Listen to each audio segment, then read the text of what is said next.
संघर्ष।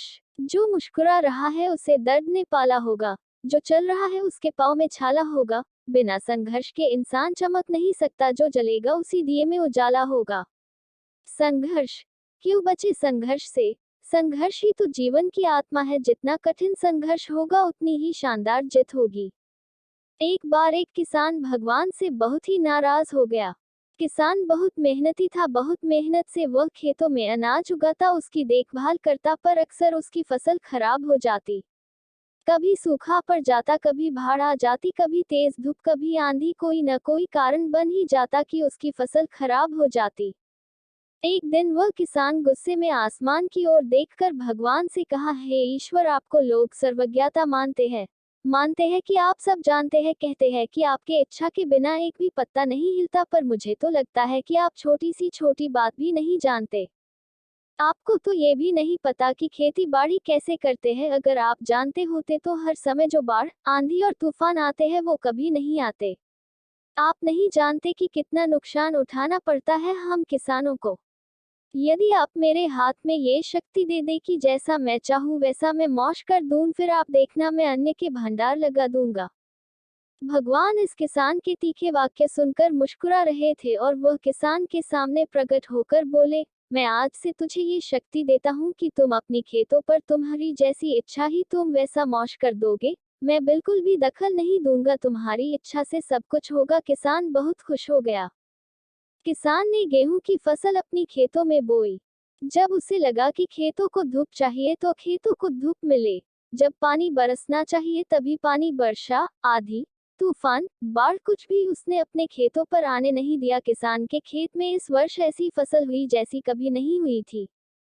हरी भरी लहलहाती फसल, मन ही मन वह बहुत खुश हो गया और सोचने लगा, अब सबूत के साथ दिखाऊंगा भगवान को कि इसे कहते हैं शक्ति का सही उपयोग। मेरी सफलता देखकर उन्हें अपने नियम जरूर बदलने पड़ेंगे।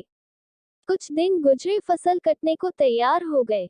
किसान बहुत उत्सुकता के साथ फसल को काटने लगा, पर जैसे ही उसकी नजर गेहूं की बालियों पर गया तो उसने अपना सिर पीट लिया और वह रोने चिल्लाने लगा।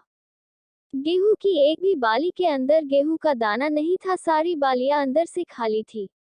किसान बहुत दुखी हो गया, उसने भगवान को रोते हुए फिर पुकारा, हे प्रभु, तुमने ये मेरे साथ क्या किया? क्या तुमने मुझे कोई सजा दी? भगवान बोले, पुत्र, ये तो होना ही था। तुमने पौधों को संघर्ष करने का मौका ही कहाँ दिया? ना तो तुमने उन्हें आंधियों से जूझने दिया, ना तेज बारिश से सहने दिया, और ना ही धूप में तपने दिया।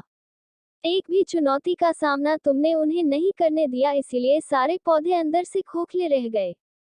जब आंधी, तूफान, तेज बारिश और धूप पड़ती है तभी ये पौधा अपने अस्तित्व को बचाने के लिए संघर्ष करते हैं, और इसी संघर्ष से एक बल पैदा होता है जिसमें शक्ति होती है, ऊर्जा होती है, और यही ऊर्जा पूर्ति तेरे गेहूं के दानों की तरह जो नहीं फूटी। तूने उन्हें कठिन परिस्थितियों से गुजरने ही नहीं दिया जहां उनके अस्तित्व का जन्म होता।